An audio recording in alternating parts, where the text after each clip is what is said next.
নমস্কার বন্ধুরা, আজকে আমি ধোসা বানিয়ে দেখাবো। যদি আমার ভিডিওটি ভালো লাগে তাহলে লাইক দিয়ে দেবেন। এর জন্য এখানে আমি একটা মাঝারি সাইজের আলু ঠিক এইভাবে কেটে নিয়েছি, ভালোভাবে ধুয়ে এখন মিক্সিতে দিয়ে নিলাম। তারপরে আমি 3 পিস আদা আর 2টো কাঁচা লঙ্কা দিয়ে নিচ্ছি, স্বাদ মতো নুন দিচ্ছি আর সামান্য সাদা জিরা দিলাম। এখন আমি 3 চামচের মতন জল দিয়ে নিলাম, একটা স্মুথ পেস্ট বানিয়ে নেব। বানানো হয়ে গেছে। এখন আমি বোলের মধ্যে নিয়ে নিচ্ছি, তার মধ্যে আমি 1 বাটি সুজি দিয়ে নিলাম। এবার সেই বাটি মেপেই 1 বাটি জল দিচ্ছি, দিয়ে ভালোভাবে সুজির সাথে জলটাকে মিশিয়ে নিতে হবে, ভালোভাবে ফেটিয়ে নিতে হবে। একটু সময় নিয়ে ভালোভাবে মিশিয়ে নিচ্ছি। মিশানো হয়ে গেছে। এখন সুজির বাটির মেপেই আমি 1 বাটি চালের গুঁড়ো দিয়ে নিলাম। তারপর আমি এখানে 150 গ্রাম টক দই দিলাম, দিয়ে ভালোভাবে মিশিয়ে নিচ্ছি সব কিছু একসাথে। দেখুন ভালোভাবে মিশানো হয়ে গেছে।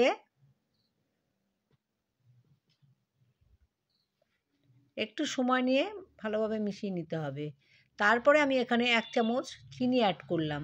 যেহেতু আমি আলুর মধ্যে নুন দিয়েছি তাই এখন আর নুন দেব না। চিনিটাকেও ভালোভাবে মিশানো হয়ে গেছে। এখন আমি ঢাকা দিয়ে রাখবো 20 মিনিটের মতন। এদিকে একটি মিক্সি নিয়ে নিলাম, তার মধ্যে হাফ বাটি নারকেল কোড়া দিয়েছি, 25 গ্রাম ভাজা ছোলা দিলাম, ধনেপাতা দিয়েছি, ক্যাপসিকাম দিলাম, 2 চামচ চিনি দিয়েছি, সামান্য নুন দিলাম আর 2টো লঙ্কা দিয়ে নিলাম। এখন আমি একটা লেবু 2 টুকরো করে সেই লেবুর রসটা পুরোটা দিয়ে নেব। এইভাবে একটা চাটনি বানিয়ে নেব ধোসার জন্যে। ধোসার সাথে এই চাটনিটা খেতে খুবই ভালো লাগে। বানানো হয়ে গেছে। এখন আমি একটা বাটির মধ্যে নিয়ে নেব বন্ধুরা। এইভাবে চাটনিটা বানাবেন, আশা করি খেতে ভালো লাগবে। তারপর আমি কড়াইতে 2 চামচ সাদা তেল দিয়ে দিলাম, সামান্য সাদা জিরা, সর্ষে আর একটা শুকনো লঙ্কা 3 টুকরো করে দিলাম আর কারি পাতা দিয়ে ভালোভাবে ভেজে নিয়েছি।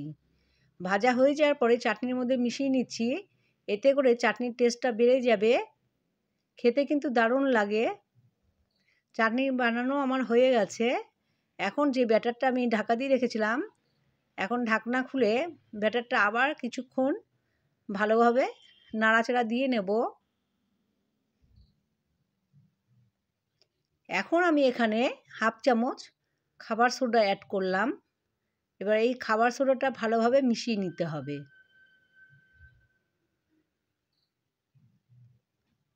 কিছু সময় ধরে মিশিয়ে নেওয়ার পরে একটা লোহার তাওয়া গরম করে নিলাম। তারপরে 1 চামচ সাদা তেল দিয়ে নিয়ে ব্যাটারটা দিয়ে নিচ্ছি। ব্যাটারটা দিয়ে কিছু সময় রাখতে হবে।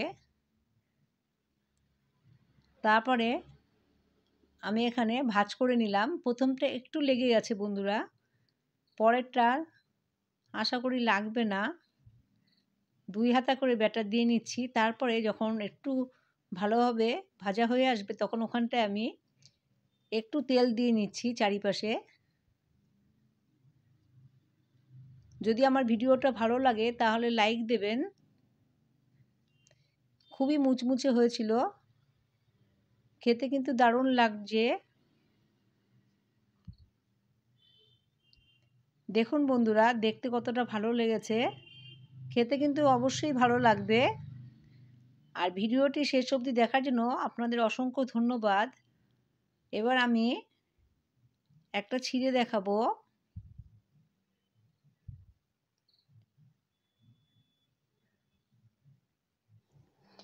এবার আমি ছিঁড়ে চাটনি দিয়ে দেখুন কতটা সুন্দর হয়েছে।